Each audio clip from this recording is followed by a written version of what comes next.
I'm Mark Golub, and as this unpredictable primary season continues, the stakes continue to increase for America and for American Jewry. Which party and which candidate will embody the social values any one of us ascribes to? Whom do each of us want nominating the next member or members of the Supreme Court, which defines the law of the land? And which candidate seems most committed to the U.S.-Israeli relationship and to ensuring the safety and future of the Jewish state of Israel? And is it possible that the next president of the United States will be a Jew? And what does that mean for American Jewry and for world Jewry? Well, for us, some perspective on these issues, we're most pleased to have on our JBS phones from Los Angeles, the president of Tribe Media and chief editor of its publication, the Jewish Journal of Greater Los Angeles, David Suissa. David, thank you so much for joining us again. My pleasure to be here, Mark. David, are you enjoying this primary season? It's as crazy as I've ever seen it, and I've followed a few of them. I've never seen such an unpredictable, crazy turn of events. Absolutely. As we're seeing from so many angles. Yes. Look, before we get to some specifics regarding the primaries, do me a favor and place yourself for our audience. First of all, are you a member of either the Democrat or Republican Party? And how would you define yourself politically in terms of social issues on the American scene and on issues relating to the state of Israel? I'm an independent, neither Democrat or Republican. I usually pick the candidates that I feel are the most pragmatic and have a sense of how to accomplish things. I'm conservative with my social values. I'm incredibly pro-Israel, if that's one way to put it. Sure. So, but I'm an independent thinker as well. You know, I can see an article written by a very smart liberal and really appreciate a strong argument from someone who might disagree with me. So I try to, as much as I can, to keep an open mind at all times. Very good. Okay, in terms of the primaries, Dave, let's begin with Bernie Sanders. What's your sense of the Sanders campaign, and how do you feel Bernie's being Jewish has or has not been an issue in the Democrat primaries?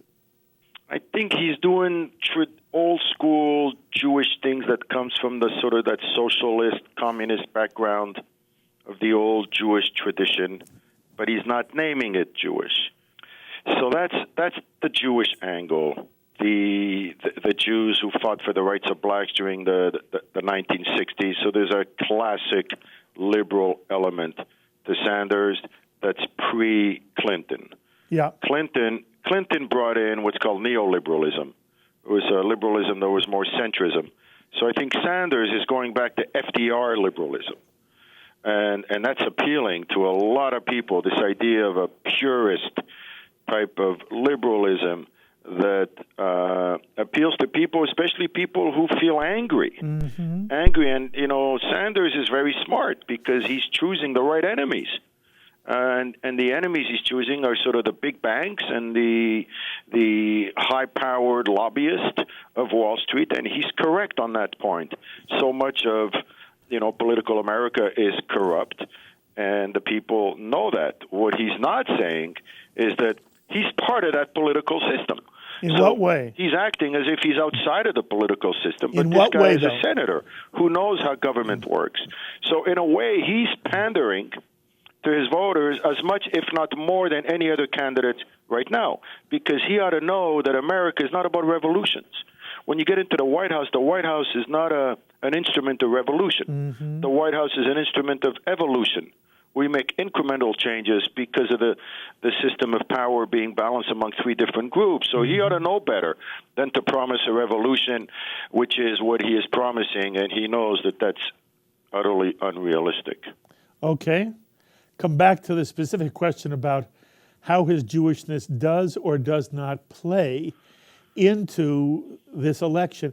I am surprised that so little has been made of his Jewishness. By the way, it may be wonderful. It may say something about where American Jewry is on the American Jewish scene. But, when we had Barack Obama, the first African American, when Hillary Clinton keeps saying if she's elected, she'll be the first woman, it's interesting to me that it seems as if very little has been made of Bernie Sanders' Jewishness. Well, I think that's an interesting point. I have two comments to make on that. Is when we had the last major Jewish candidate, it was someone who was Shomer Shabbat and who was, religiously observant. Yes. So his Jewishness really came across big time, and it was much easier at that point to make note of it. But the second comment, I think I believe, I have a whole theory that there's been this incredible love affair, especially culturally, between the Jews and America over the past century, despite all the anti-Semitism and stuff that we've heard about, that deep down, there's been a real love affair. And at some point, you get this melding of the two cultures where Jewish culture and American culture become like one and the same. And I think in a way, Sanders is Jewish as much as he's American. Mm-hmm. And he's not making a big deal of his Jewishness mm-hmm. because he's a hybrid of the two, in the sense that, a lot of people say that America is sort of a Jewish country where, Billy Crystal has sort of Jewish humor and Seinfeld, and you ask Steven Spielberg, are you Jewish or are you American? And he'll tell you it's the same thing. So in the liberal Jewish world, there's a sense that Americanism and Judaism goes hand in hand, that they're the same thing. And I think that's what we're seeing with Sanders. It's the same thing. He's Jewish and he's American, and there's no difference, So that's how he comes across. He's not someone who wears a yarmulke or who's going to do Shabbat, so there's no obvious Jewish thing in him. But look, I think many of us are concerned that as he becomes more and more successful, his Jewishness will come into play, and it will be exploited by the anti-Semitic crowd to wreak to do some harm. All right, we'll see. By the way, contrast that for me with the Ted Cruz comment, which got a lot of play, that when he called Donald Trump, that Donald Trump was associated with New York values. There are many people say New York is a code word for Jewish, and that what Ted Cruz was really doing was sort of painting Donald Trump with a Jewish brush that he thought would work against Donald Trump. I think he got away with it because Donald Trump has this meta New York image that transcends Jewish. He's like, Mr. Manhattan and builds big skyscrapers. There's an aspect of New York that's not Jewish. Mm-hmm. And I think Donald Trump is almost the epitome of that New York swagger, which is partly Jewish but not totally Jewish. So I think Trump was able. So I think that's why Cruz got away with it. If he ever goes up against Sanders and says that Sanders has New York values, then you'll see a completely different reaction. Very interesting. All right. By the way, this is sort of a digression, but sort of compare for me Donald Trump and Bernie Sanders and the way in which they both have seemed to capture the imagination of those who are very, very angry and disappointed with the political establishment of today. And in general, how do each of them play in Los Angeles, which of course is always associated with very liberal values? You're in L.A., David. How do those two guys play? Trump is playing horribly out here. Sanders is a much more complicated situation because there are a lot of Hillary Clinton fans out here, and they just feel he's threatening Hillary, and they also see Hillary as being more electable into the White House. Mm-hmm. But you're right to connect Sanders and Trump in the sense that they both have pinpointed a genuine enemy. The Sanders has pinpointed the enemy of big banks, big money, big lobbyists, sort of corrupt politics, which is really true. There's a real truth in that, And Donald Trump has pinpointed the enemy of an incompetent America that keeps losing. Mm-hmm. And if you look at the past 15 years, America's gotten ripped off in so many ways. There are many Americans who feel that America's been getting ripped off, whether it was the Iraq War and squandering $3 trillion on a country that never said thank you, or whether it was President Obama and Senator Kerry getting ripped off by the Iranians. There's a sense that we've lost our mojo.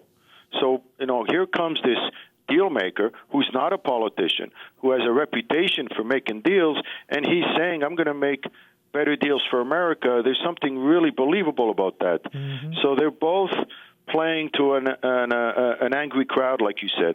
Whereas you compare that to Hillary Clinton, she's playing to hunger, not anger.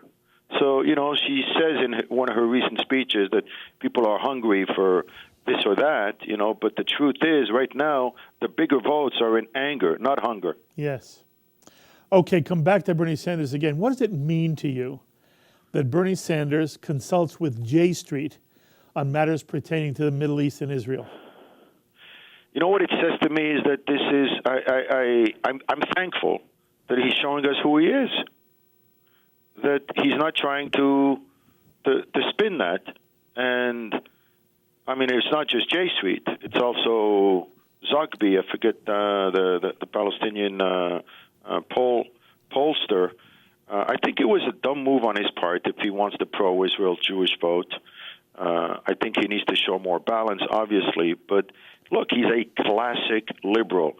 We can expect from him similar point of views as we get from J Street. Mm-hmm. In contrast, where do you feel Hillary Clinton stands on Israel? Hillary's had a complicated relationship with Israel. I think relative to President Obama, she'll be much more pro-Israel than he was, and she'll be more sort of blatantly pro-Israel than he was. I think her husband obviously has been pro-Israel. I think she won't be as pro-Israel as some of the candidates on the Republican side, because that's sort of, they make that a primary promise that they make. But look, there's some complicated factors with Hillary. She has, there's some issues. We have doubts, but definitely compared to Sanders, she'll be a lot more pro-Israel in my view. David, as things stand now, and we're having this conversation before the South Carolina and Las Vegas primaries, do you believe that Bernie Sanders, a Jewish socialist in his 70s, actually could have an appeal large enough to build a constituency of Democrats and independents that he could win not only the Democratic primary, but a national election? I do not see him winning a national election. I see him really threatening regarding the Democratic nomination, but you have to keep in mind that, the system is somewhat rigged because so many of these super delegates have already, chosen Hillary Clinton. In fact, even though she got clobbered in New Hampshire, she's still way ahead in terms of super delegates. So the way the system works is she doesn't need to get as many votes, and she can still win the nomination. But having said that, I think he's really got incredible momentum, and he is definitely threatening Hillary for the nomination. I just don't see him making it to the White House. But you do think he has a chance to win the primary? I do, because he's got a very clear message that really resonates with people. He has this image of authenticity. We live in a world where people don't go deep anymore. They just sort of stay on the surface, and they judge you by your general body language and whether they trust you or not. And he really inspires a certain trust and authenticity. He really believes in what he's saying, and he's got a message that's very appealing. That's like, he's just offering free stuff. Everything's free. He's just a machine of promises. Free free college tuition and so forth. He doesn't say how he's going to pay it. I personally think it's irresponsible, because we need something a lot more responsible right now than sort of a socialist, promise maker who wants to turn us into Europe. So I'm ideologically, way way to the right of him. But I see his appeal on a human level. Mm-hmm. And at the same time, Hillary is sort of playing an old game from years ago, and it's a new game right now, and she's losing sort of the new generation because she just comes across as somebody who will say or do anything just to win. And she's a much stronger, she's the kind of person who would make a much stronger president than candidate. Mm-hmm. She understands the reality of politics and how it's about evolution, not revolution. She understands what's possible and so forth. Whereas he's just being this dramatic, romantic, revolutionary, which can be appealing to people who are angry with the system. All right, so now come back to Donald Trump. When he met with the Republican Jewish coalition in Washington, David, he was somewhat critical of Israel's lack of leadership in the Israeli-Palestinian peace process. What's your reaction to Donald Trump's position on Israel? My gut feel on Donald is the more he gets into the issue, the more sympathy he'll have for Israel. He sort of has a very low tolerance for evil, for terrorists, for people who don't have democracy or freedom of speech. And I just think the more he'll get into the issue. I mean, Donald is somebody who sort of floats and doesn't go very deep. And I just think the deeper you go, the more you understand that Israel is an island of sanity in a sea of complete violent chaos. Mm-hmm. And that's gonna eventually come across. And I don't see him as somebody who's going to put undue pressure on Israel. The opposite. I see him as someone who would understand Israel's very tough predicament. There are some in the Jewish community who are saying that Donald Trump is a demagogue, in some way represents evil, is shallow, and that he would represent the worst and darkest side of the American people. What's your reaction to that? It's important to see, his evolution over the past couple of months. It's true that, he shot out of the gate with some racist and very offensive ideas, but he's toned that down a little bit. Donald is a narcissistic blowhard who, he's a negotiator. I think he's the kind of guy that can change his mind easily. He's a businessman above all, and I see him as somebody who could adapt if need be. I don't see him as a core racist. He made some racist comments, but I don't see that as defining who he really is. So I think this panic about Donald Trump is overdone. I'm not sure he's going to win the nomination anyhow, but I think it's just gone a little too far. And I'm as against what he said as much as anyone. And I think the racist comments were offensive. I think the comments he made against the female interviewer on Fox, I think this idea of building a wall and having Mexico pay for it is ridiculous. And this idea of the Muslims and putting a freeze on them coming in is racist. So I agree with all of that, but I just don't see him at the core as an evil man. I think he's a wheeler-dealer, and he's narcissistic, and he just wants to win. And right now he's saying whatever he needs to say to win, but he doesn't have 51%. People forget that, at his peak he's like 35%. And really to win you need 51%. So I think if the Republican, if his rivals ever get their act together and pick one candidate, then that would give Donald a run for his money. Well, sooner or later that will happen. By the way, you've called him a narcissistic blowhard. And it seems to me that represents many people's feelings about, wait, I'm not in any way endorsing anything that anybody says here. I'm interested in your hearing, our audience hearing, what people like David Suissa have to say. But when I do hear people using the words, he's a racist, and he's a narcissistic blowhard, and then there's a little bit of, patience and tolerance from him that you express at the same time. It seems to be somewhat contradictory, David. Can you explain it? Yeah, it's a good question. Whenever somebody is a buffoon, comes across as a buffoon, it's not the same thing as someone who's purely evil and who has deep thoughts. Usually, evil people won't be that loud. People who are really loud, they just make a lot of noise. I think he makes a lot more noise than he really is on the inside. I think he made racist comments, but it doesn't mean he's a racist at heart. He's just a really loud individual who's a little arrogant.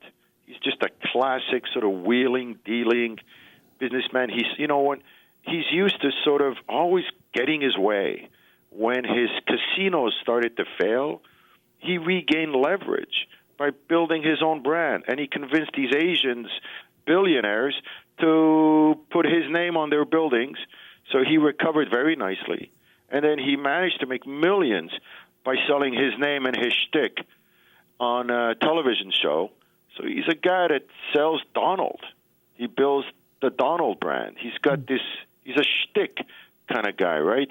But the thing you can't take away from him is that the guy knows how to make deals. So when he says, just ask yourself the question, who would you want negotiating with the Iranians? Would you want Barack Obama or would you want Donald Trump? And a lot of people are saying, he might be horrible, but I still would prefer to have Donald negotiate on behalf of America. So I think that's the message that's resonating. He says we're losing jobs to China.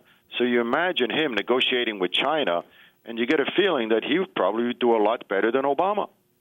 And anytime you visualize him being in a position that Obama was in, on a position where you have to negotiate, whether with Putin or the European Union or in the Middle East, you get a sense that Donald Trump would make a better negotiator. To the extent that negotiating is an important facet of a president, Trump has an edge over Obama. Mm-hmm. And that's part of his appeal. And that is so seductive that people tend to forgive him for some of the racist and offensive remarks that he's made. I find myself in a very difficult position here because I have been critical of the media in general. I do not think the media is doing a good journalistic job. I don't believe that they are objective. I don't believe that they simply try to present information to us and let us decide on our own.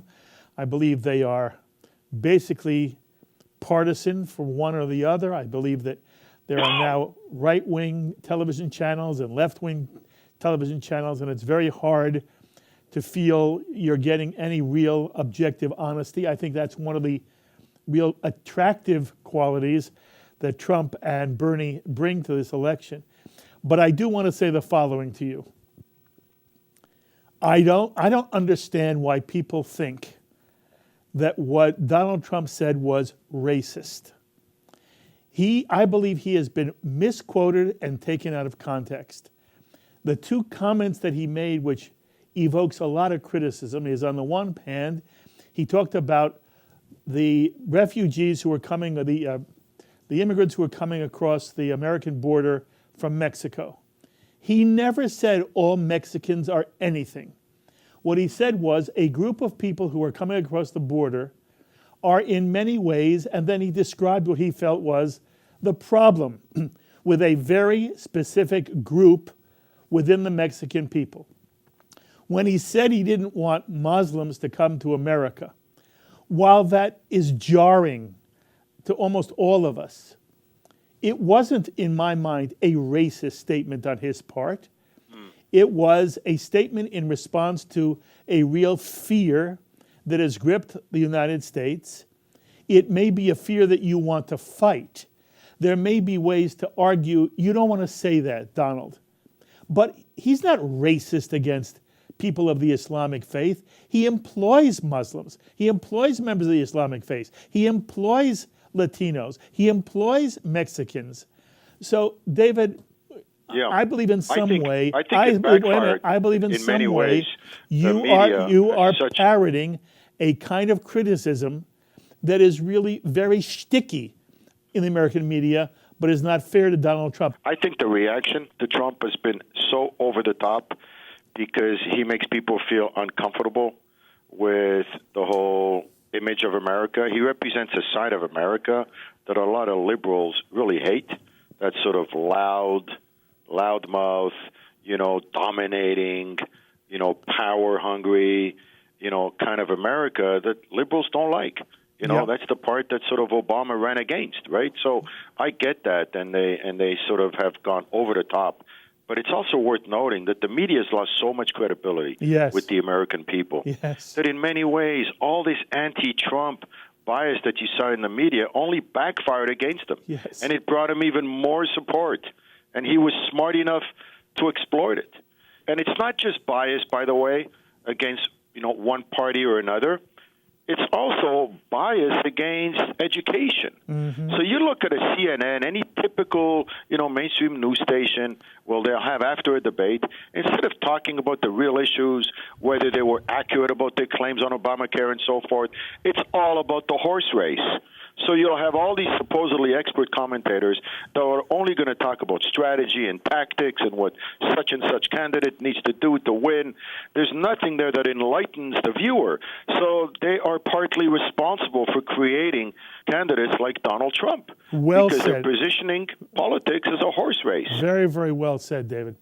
Look, the reality for me is and again, I'm not endorsing anybody, nor am I critical. I'm just describing what I see.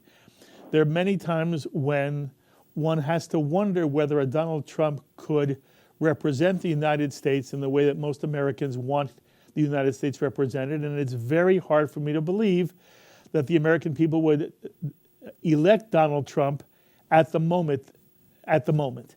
That, again, has nothing to do with whether I think he's good or bad. I will say this, David. Everybody says he is very bright, and that he raised lovely children, and that it very often says something very good about a man, a father, parents, when they raise good children. And everybody knows that his daughter married an Orthodox Jew and converted, is bringing her kids up Jewish, go to day school. So I believe a lot of it is an act, and at the same time, he does tap into something which seems to be visceral in the American people, and I have no idea, David, where this primary season is going.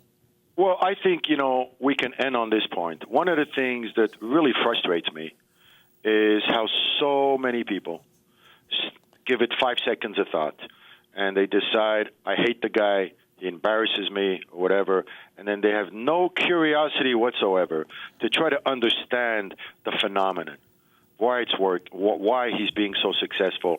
And I think we've stopped becoming thinkers. We've stopped thinking. We're just reactors based on our ideologies. So many of my friends on the left have decided that Trump is a racist blowhard and anybody who votes for him is an uneducated Yahoo. Right? That's it. They will not give it one more minute of thought. And there's an absence of curiosity among so many people to try to understand these phenomena. Even though I completely disagree with Sanders, I want to encourage my readers and the people who are listening to your show to try to understand why these things are going on, and whether you're for Sanders, against Trump, or whoever it is. I think we need to, in the media, and the Jewish media especially, to try to encourage people's curiosity rather than instant judgment one way or another. You say it beautifully. Bowie, everything you say is wonderful, David. I so much enjoy talking to you, and I hope you'll let me call you again. We'll continue this discussion as the primary season unfolds. Fair enough? Anytime, my friend. Thank you, David. You be well. Okay.